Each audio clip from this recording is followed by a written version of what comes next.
Visakha KGH దుస్థితిపై YS Jagan ఆగ్రహం వ్యక్తం చేశారు. చంద్రబాబు అసలు పరిపాలన అంటే మీకు తెలుసా అని వైఎస్ జగన్ ప్రశ్నించారు. ప్రభుత్వ ఆసుపత్రులను ఇలా భ్రష్టు పట్టిస్తారా అని నిలదీశారు. ఉత్తరాంధ్రలోని పేదలకు పెద్ద దిక్కువైన విశాఖ కేజీహెచ్ ను నిర్వహించలేని దౌర్భాగ్య స్థితిలో ఉన్నారని విమర్శనాస్త్రాలు సంధించారు. విజన్ గురించి, ఆన్లైన్ పరిపాలన గురించి సచివాలయంలో కూర్చుని రొటీన్ డైలాగులు చెప్తున్నారని, కేజీహెచ్ లో కరెంటు పోయి రోగులు తీవ్ర ఇబ్బందులు పడ్డారని అన్నారు. ప్రభుత్వ ఆసుపత్రులంటే ఇంత చులకన ఎందుకని, ఇంత నిర్లక్ష్యం దేనికని వైఎస్ జగన్ కూటమి ప్రభుత్వంపై మండిపడ్డారు. విశాఖపట్నం కేజీహెచ్లో విద్యుత్ సరఫరా నిలిచిపోవడంతో రోగులు ఇబ్బందులు పడ్డ ఘటనపై వైఎస్ఆర్సీపీ అధినేత వైఎస్ జగన్మోహన్ రెడ్డి ప్రభుత్వాన్ని నిలదీశారు. కేజీహెచ్లో గురువారం మధ్యాహ్నం 12:30 నుంచి కరెంటు పోతే రాత్రి 12:30 వరకు పట్టించుకునే నాదుడే లేరన్నారు. దాదాపు 12 గంటల పాటు చిన్నపిల్లలు, గర్భిణీలు, రోగులు కష్టాలు పడ్డారు. ఆపరేషన్లు చేయించుకున్న వారి పరిస్థితి మరింత హృదయ విదారకంగా ఉన్నాయనన్నారు. కొవ్వొత్తులు, సెల్ ఫోన్ వెలుతురులోనే రోగులకు సేవలందించాల్సిన దుస్థితి రావడం, ఇవన్నీ చంద్రబాబు రొటీన్ డైలాగులు, డ్రామాల మధ్య ఆయనకు కనపడకపోవడం దారుణమని అన్నారు. 2000 పడకలున్న ఆసుపత్రిలో 1700 మంది ఇన్పేషెంట్లు ఉన్నారని, మరి ఇలాంటి ఆసుపత్రిని నిర్వహించే తీరు ఇదేనా అని వైఎస్ జగన్ ప్రశ్నించారు. ప్రత్యామ్నాయ ఏర్పాట్లు చేయాలన్న కనీస స్పృహ ప్రభుత్వానికి లేదా అని నిలదీశారు. 12 గంటల పాటు స్పందన లేకపోవడమా?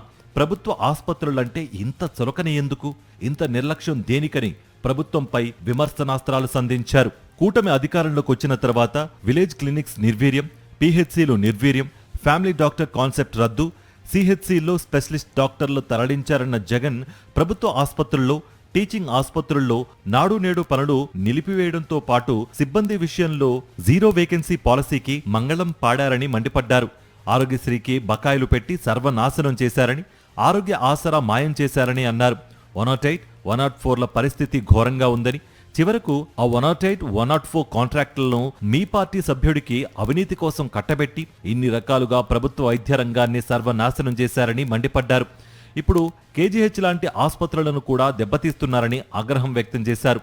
తాము తెచ్చిన కొత్త గవర్నమెంట్ మెడికల్ కాలేజీలను ప్రైవేట్ పరం చేస్తూ అంతకుమించి హాని చేస్తున్నారని వైఎస్ జగన్ ఫైర్ అయ్యారు.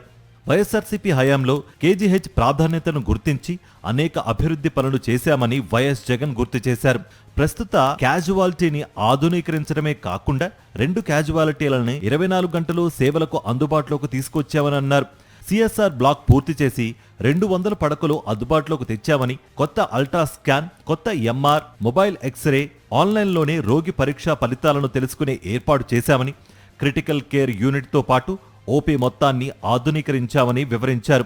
వృద్ధులు, మహిళలకు ప్రత్యేక ఓపీ, పిల్లలకు paediatric intensive care unit, neonatal intensive care unit, cardiology విభాగం మొత్తం పునర్నిర్మాణం చేశామని తెలిపారు.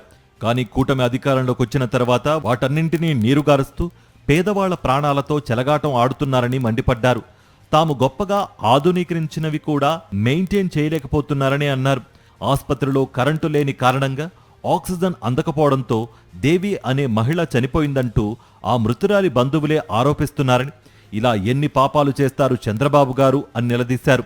చివరకు పులివెందుల టీచింగ్ ఆసుపత్రి నుంచి పరికరాలు తీసేస్తోన్న ఫోటోలు చూస్తుంటే నిజంగా మీ పాపాలకైనా హద్దు ఉండాలి కదా అని చంద్రబాబు చర్యలను కడిగిపారేశారు వైఎస్ఆర్సీపీ అధినేత.